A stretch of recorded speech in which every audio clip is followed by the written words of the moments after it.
నమస్కారం. వినిపించే కథల ఆత్మీయ శ్రోతలకు వెంపటి కామేశ్వరరావు సాదర స్వాగతం. ఈనాటి 684వ వినిపించే కథ ఫాదర్స్ డే స్పెషల్ కథ శ్రీ వాణిశ్రీ గారి నేను నాన్నను. రచయిత శ్రీ వాణిశ్రీ గారు వినిపించే కథల శ్రోతలకు పరిచితులే. గతంలో వారి కథలు కొన్ని వినిపించే కథలుగా రూపొందించి వినిపించాను కదా. రచయిత శ్రీ సిహెచ్ శివరామ ప్రసాద్ గారి కలం పేరు వాణిశ్రీ. తొలి రచన 1956లో వెలువడింది. వారు 9వ తరగతి చదువుతుండగా. తదాదిగా ఇప్పటి వరకు 1000 కథలకు పైగా వారి కలం నుండి జాలువారాయి. 22 నవలలు వివిధ పత్రికలలో వెలువడ్డాయి. 33 కథలకు బహుమతులు లభించాయి. కొన్ని కథలు కన్నడ, తమిళ, హిందీ, ఇంగ్లీష్ భాషల్లోకి అనువదించబడ్డాయి. బాల సాహిత్యంలో వారి కృషికి చిలుమూరు రామా విద్యా సంస్థలు చక్రపాణి కొలసాని అవార్డు అందించారు. సింహప్రసాద్ సాహితీ సమితి వారు సహస్ర కథానిధి బిరుదు ప్రదానం చేశారు.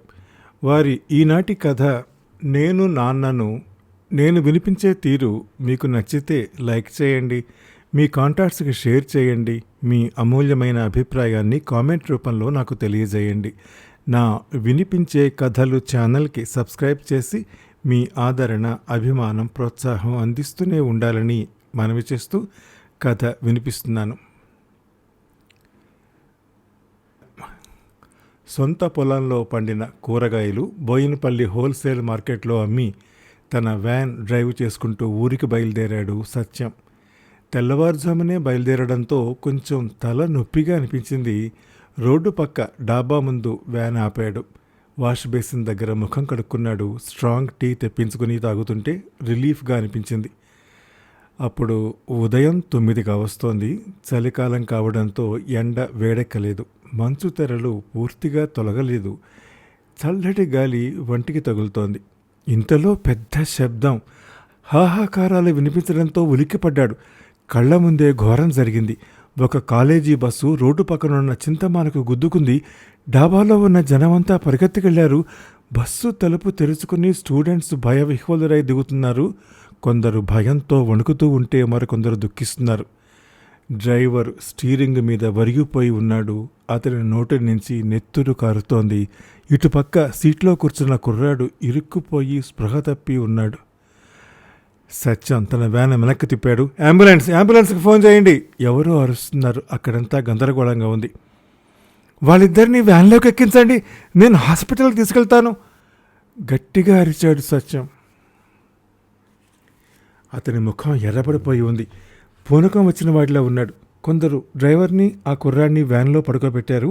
సత్యం వేగంగా నడుపుతూ వాళ్ళని మెట్రో హాస్పిటల్కి చేర్చాడు. పోర్టుకోలో వ్యాన్ ఆపి, యాక్సిడెంట్ అయింది, 2 చావు బతుకుల్లో ఉన్నారు, స్ట్రెచర్ తండి, గట్టిగా అరిచాడు. హాస్పిటల్ వార్డు బాయ్స్ వెంటనే స్పందించారు. స్ట్రెచర్ మీదకు వారిని చేర్చి తోసుకుంటూ లోపలికి తీసుకెళ్లారు. ఎమర్జెన్సీ వార్డులో చేర్చారు. కాసేపటికి అతనికి కబురు వచ్చింది. మీరేనా వాళ్ళని తీసుకొచ్చింది? డాక్టర్ అడిగాడు. అవునండి. సారీ, డ్రైవరు చనిపోయాడు. వంశీకి ఆపరేషన్ చేయాలి. చెయ్యండి, డబ్బు నే కడతాను. లాల్చీ జేబులో నుంచి డబ్బు తీశాడు. డబ్బు సరే, ఆ కుర్రాడి ఫాదరు సంతకం చేయాలి. వంశీ సన్ ఆఫ్ సత్యనారాయణ అని బ్యాడ్జి మీద ఉంది.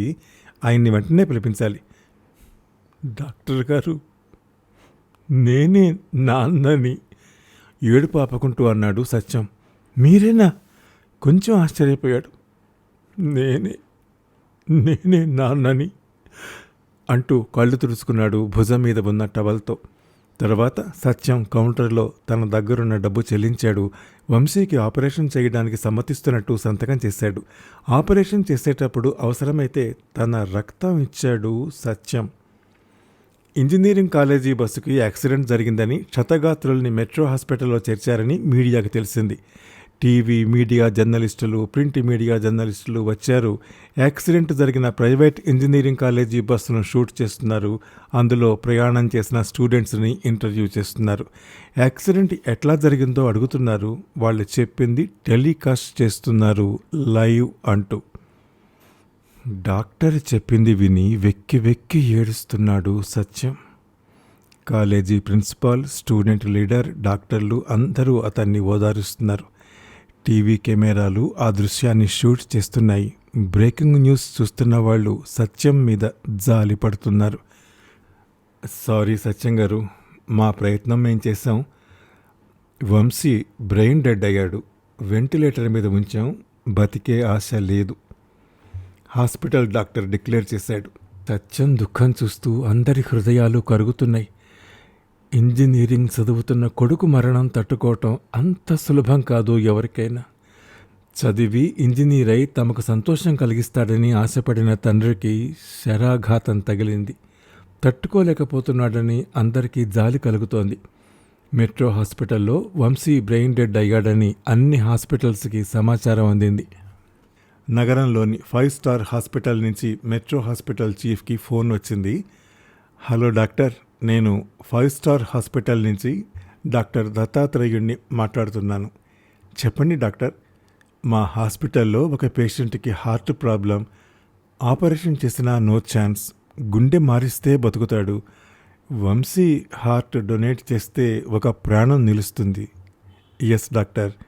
అతని పేరెంట్స్ ఒప్పుకుంటే గుండె మార్పిడి ఆపరేషన్కి ఏర్పాట్లు చేసుకుంటాం. వంశీ పేరెంట్స్ని కన్సల్ట్ చేసి మాకు తెలియజేస్తారా? షూర్ అన్నాడు మెట్రో హాస్పిటల్ చీఫ్. ఇంకా కొన్ని హాస్పిటల్స్ నుంచి కిడ్నీలు కావాలని, లివర్ ట్రాన్స్ప్లాంట్ చేయడానికి ఒప్పించమని, కళ్ళు దానం చేస్తే కొందరికి చూపు ప్రసాదించవచ్చని అభ్యర్థనలు మెట్రో హాస్పిటల్కి రాసాగాయి. సత్యం గారు, ఎర్రబడిన కళ్ళతో తలెత్తి చూశాడు సత్యం. మిమ్మల్ని ఇలా అడగవలసి వస్తున్నందుకు బాధగా ఉంది. I feel very much. నా రిక్వెస్ట్ ఏమిటంటే, వంశీ బతికే ఛాన్స్ లేదు. అతని అవయవాలు దానం చేస్తే కొందరు ప్రాణాలు నిలబెట్టిన వాళ్ళు అవుతారు. గుండె, లివర్, కిడ్నీలు, కళ్ళు దానం చేస్తే బాగుంటుంది. వాళ్ళల్లో మీ కొడుకుని మీరు చూసుకోగలుగుతారు చెప్పాడు డాక్టర్. అలాగే డాక్టర్, మీరు చెప్పినట్టే చేయండి. వాడు ఎటు జీవించే ఛాన్స్ లేదు కదా అన్నాడు సత్యం కళ్ళు తెరుచుకుంటూ. సత్యం ఉదారగుణం మెట్రో హాస్పిటల్ చీఫ్ని కదిలించింది. You are great father, God bless you అంటూ కరచాలనం చేశాడు. తర్వాత వంశీ అవయవాలు ట్రాన్స్ప్లాంట్ చేసి పేషెంట్లకు అమర్చడానికి తనకు అభ్యంతరం లేదని, మనస్ఫూర్తిగా ఒప్పుకుంటున్నానని సత్యం అవసరమైన కాగితాల మీద సంతకాలు చేశాడు. వంశీ ఐడెంటిటీ కార్డు మీదున్న ఫోటో వివరాలు టీవీ ఛానల్స్లో ప్రసారం చేశారు. అతని గుండె ట్రాన్స్ప్లాంట్ చేయడానికి సికింద్రాబాద్ నుంచి ట్రాఫిక్ మొత్తం ఆపించి జూబ్లీ హిల్స్లోని 5 స్టార్ హాస్పిటల్కి అంబులెన్స్లో తీసుకువెళ్లడాన్ని ప్రేక్షకులు లైవ్లో చూశారు.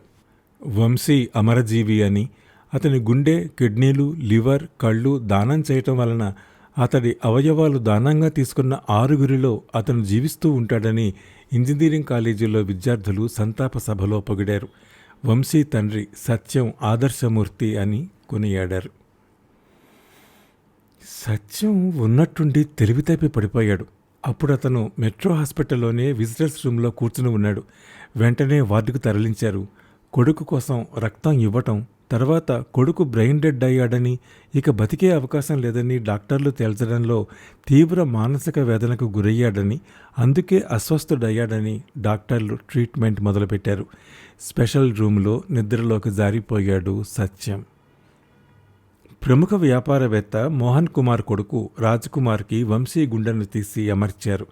అరుదైన వ్యాధితో గుండెకు చిల్లులు పడి పాడైపోయింది. చికిత్స కూడా పనికిరాలేదు. గుండె మార్చడం తప్ప వేరే మార్గం లేదు. వంశీకి ప్రమాదం జరిగి బ్రెయిన్ డెడ్ కావడం అప్పుడు అతని అదృష్టం. వంశీ గుండె అతనికి అమర్చడంతో బతికి బయటపడ్డాడు. కొడుకు రాజకుమార్ ఇక బతకడని నిర్ణయించుకుని ఆవేదనతో కుమిలిపోతున్న మోహన్ కుమార్కి ఈ గుండె మార్పిడి చికిత్సతో కొడుకు మరో జన్మ ఎత్తినట్టు అనిపించింది. అమితానందంతో ఉబ్బి తబ్బిబ్బైపోయాడు. గుండె మార్పిడి చికిత్సకు నేతృత్వం వహించిన 5 స్టార్ హాస్పిటల్ కార్డియాలజిస్ట్ డాక్టర్ దత్తాత్రేయుని కలుసుకుని వేనోళ్ల కొనియాడి కృతజ్ఞతలు తెలియజేశాడు మోహన్ కుమార్. డాక్టర్ గారు, నా కొడుకుని బతికించారు. వాడిపైన ఆశలు వదులుకున్నాను. మీరు మా పాలిట దేవుడు, మీ రుణం ఎలా తీర్చుకోవాలో తెలియడం లేదు అంటూ కన్నీళ్లు పెట్టుకున్నాడు. కుమార్ గారు, నన్ను పొగడకండి. వంశీ చనిపోతూ మీ కొడుక్కి ప్రాణదానం చేశాడు. హార్ట్ ట్రాన్స్ప్లాంటేషన్కి ఒప్పుకున్న అతని తండ్రే మీ పాలిట అసలైన దేవుడు. అయితే వ్యక్తిగతంగా దురదృష్టవంతుడు. ఎందుకంటే ఇంజనీర్ అయి తమకు ఆనందం కలిగిస్తాడనుకున్న కొడుకుని పోగొట్టుకున్నాడు, చెప్పాడు డాక్టర్ దత్తాత్రేయుడు. నిజం డాక్టర్, ఎదిగిన చెట్టెంత కొడుకు శాశ్వతంగా దూరం కావటం ఎంత క్షోభ కలిగిస్తుందో అనుభవించిన వాణ్ణి. పాపం ఆ కుర్రాడి తండ్రి ఎంత కుమిలిపోతూ ఉంటాడో. మన సానుభూతి తెలపడానికి మించి ఏం చేయలేం. డాక్టర్ దత్తాత్రేయుడు, మోహన్ కుమార్ కొంచెంసేపు ముచ్చరించుకుంటూ ఉండిపోయారు. డాక్టర్ గారు, కొడుకుని పోగొట్టుకున్న ఆ కుటుంబాన్ని ఆదుకోవాలని నిర్ణయించుకున్నాను. పాపం కొడుకు ఇంజనీర్ అయి కుటుంబానికి సహాయంగా ఉంటాడని, వృద్ధాప్యంలో ఆదుకుంటాడని ఎన్ని ఆశలు పెట్టుకున్నారు కదా అన్నాడు మోహన్ కుమార్. మీ నిర్ణయాన్ని అభినందిస్తున్నానండి, థ్యాంక్ యూ వెరీ మచ్ అని డాక్టర్ దత్తాత్రేయుడు అతన్ని పొగిడాడు. మోహన్ కుమార్ జేబులోంచి చెక్ బుక్ తీసి ₹1,00,00,000 రాశాడు. డాక్టర్ గారు, వంశీ తండ్రి పేరు రాసి ఆయనకు అందజేయండి. ఆయన పేరు ఏదో నాకు తెలియదు అన్నాడు మోహన్ కుమార్ చెక్ అందిస్తూ. ఆయన పేరు నాకు తెలియదు, అయినా ఇస్తున్నది మీరు, మీ చేత్తో ఇస్తే బాగుంటుంది అన్నాడు డాక్టర్. మెట్రో హాస్పిటల్కి వంశీ తండ్రి గురించి ఫోన్లో అడిగాడు డాక్టర్ దత్తాత్రేయుడు. వంశీ తండ్రి సత్యం అస్వస్థతతో అదే హాస్పిటల్లో అడ్మిట్ అయి ఉన్నాడని సమాచారం వచ్చింది. మోహన్ కుమార్ గారు, పాపం వంశీ తండ్రి సత్యం మెట్రో హాస్పిటల్లో అడ్మిట్ అయి ఉన్నట్ట, అప్సెట్ అయి ఉంటాడు. పదండి, నాకు ఆ మహానుభావుని చూడాలనిపిస్తోంది. మీ చేత్తో ఆ చెక్ ఇస్తే బాగుంటుంది అన్నాడు డాక్టర్ దత్తాత్రేయుడు. సరే పదండి, మా కుటుంబానికి దేవుళ్ళంటే ఆ మనిషిని చూడాలని ఉంది అన్నాడు మోహన్ కుమార్. డాక్టర్ దత్తాత్రేయుడు, మోహన్ కుమార్ మెట్రో హాస్పిటల్కి బయలుదేరారు. 5 star hospital chief cardiologist doctor దత్తాత్రేయుడు తమ హాస్పిటల్కి వస్తున్నాడనే సమాచారం అందుకుని metro hospital MD doctor Fayaz Ahmed పోర్టుకోలోకి వచ్చాడు. డాక్టర్ దత్తాత్రేయుడు, మోహన్ కుమార్ కారు దిగారు. డాక్టర్ ఫయాజ్ అహ్మద్ ఎదురెళ్ళి కరచాలనం చేసి స్వాగతం పలికాడు. Doctor Fayaz, meet mister Mohan Kumar, big industrialist. వీరబ్బాయికే వంశీ హార్ట్ ట్రాన్స్ప్లాంట్ చేశాం. వంశీ ఫాదర్కి ఒక చెక్కు స్వయంగా ఇవ్వాలని వచ్చారు. ఆయన మీ హాస్పిటల్లో ఉన్నారని తెలిసింది అన్నాడు డాక్టర్ దత్తాత్రేయుడు. డాక్టర్ ఫయాజ్ అహ్మద్ మోహన్ కుమార్తో కరచాలనం చేసి షూర్, వెల్కమ్ అన్నాడు. ముగ్గురు హాస్పిటల్లోకి ప్రవేశిస్తూ ఉండగా ఒక అనూహ్య సంఘటన జరిగింది. మధ్య వయస్సులో ఉన్న దంపతులు కారు దిగి లోపలికి వచ్చారు. రిసెప్షన్ కౌంటర్లో ఉన్న యువతి దగ్గరకు వెళ్ళారు. వంశీ ఎక్కడా? వణుకుతున్న కంఠంతో అడిగాడు వృద్ధుడు. ఆమె వెక్కి వెక్కి ఏడుస్తోంది. ఏ వంశీ అడిగింది రిసెప్షనిస్ట్. యాక్సిడెంట్లో చనిపోయాడు, ఇంజనీరింగ్ స్టూడెంట్ చెప్పాడతను. ఆ వంశీనా? ఇక్కడ అతని బాడీ లేదు, 5 స్టార్ హాస్పిటల్లో ఉంది. ఇంతకీ మీరెవరు? నేను వంశీ తండ్రిని చెప్పాడతను. ఇంతలో డాక్టర్ ఫయాజ్ అహ్మద్ అక్కడికి వచ్చాడు. విషయం ఏమిటి అడిగాడు. సార్, మేము తిరుపతిలో ఉన్నాం. నిన్న సాయంకాలం ఇంజనీరింగ్ కాలేజీ వాళ్ళు నా సెల్ ఫోన్కి కాల్ చేశారు. రేపు సాయంకాలం వంశీ మృతికి సంతాప సభ జరుపుతున్నాం. మీ కుటుంబ సభ్యులు ఎవరైనా వస్తే బాగుంటుంది అన్నారు. మాకు అప్పటి వరకు వంశీ యాక్సిడెంట్లో పోయిన సంగతి తెలీదు. వెంటనే బయలుదేరి వచ్చాం. బొంగురుపోయిన గొంతుతో చెప్పాడు ఆయన. డాక్టర్ ఫయాజ్ అహ్మద్ బిత్తరపోయాడు. ఈయన వంశీ తండ్రి అయితే నిన్న వంశీని హాస్పిటల్కి తెచ్చి తనే తండ్రిని అడ్మిట్ చేసిన ఆయనెవరు? షాక్ తిన్నట్టయిపోయాడు సంగతి అర్థం కాక. మీ పేరేమిటండి? సత్యనారాయణ, వంశీ తండ్రిని. అక్కడే ఉన్న డాక్టర్ దత్తాత్రేయుడు, మోహన్ కుమార్ సైతం ఆశ్చర్యంలో మునిగిపోయారు. సత్యనారాయణ గారు, మేము కన్ఫ్యూజన్లో ఉన్నాం. నిన్న ఉదయం వంశీకి యాక్సిడెంట్ అయింది.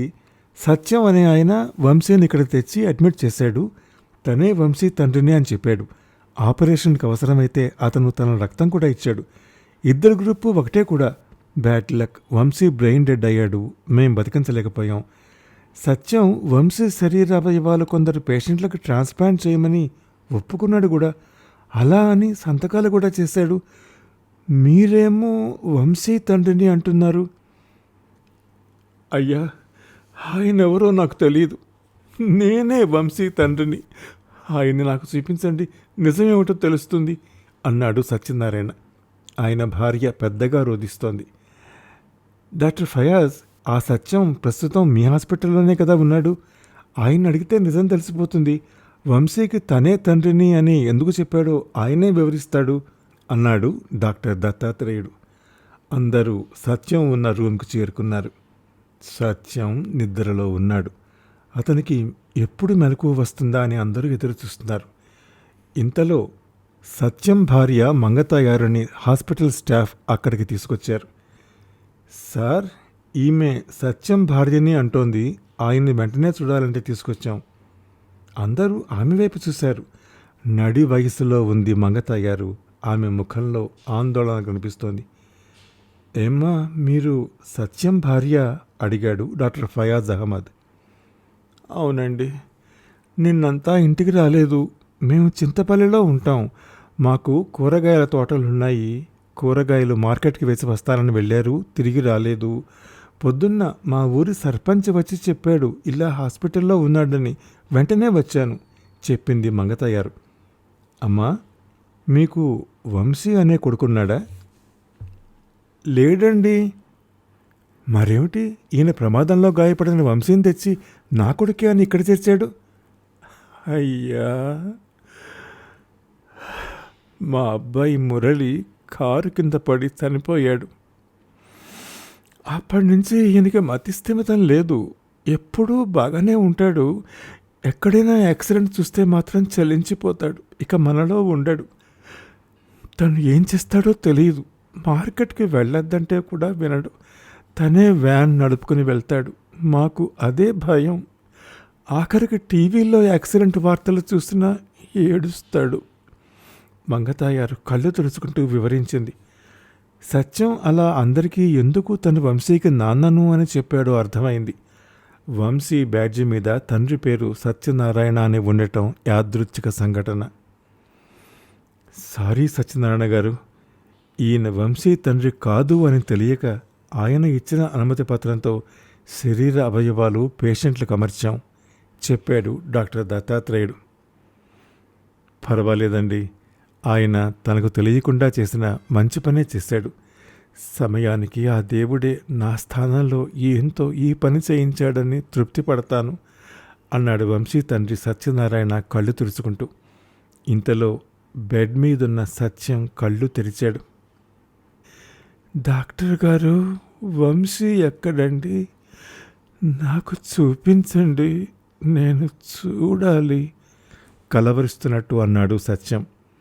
సత్యం ఇంకా ట్రాన్స్లోనే ఉన్నాడని, మామూలు మనిషి కాలేదని అందరికీ అర్థమైంది. ఈ కథ 2017 మార్చి 29 నవ్య వీక్లీలో ప్రచురితమైంది. తెలుగు కథ రచయితల వేదిక ప్రచురించిన సీనియర్ సిటిజన్ కథలు మా నాన్నకు ప్రేమతో కథా సంకలనంలో చోటు చేసుకుంది.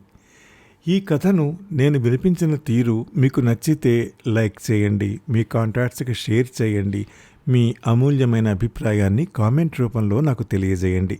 నా వినిపించే కథలు ఛానల్కి సబ్స్క్రైబ్ చేసి మీ ఆదరణ, అభిమానం, ప్రోత్సాహం అందిస్తూనే ఉండాలని మనవి చేస్తూ సెలవు తీసుకుంటున్న మీ వెంపటి కామేశ్వరరావు.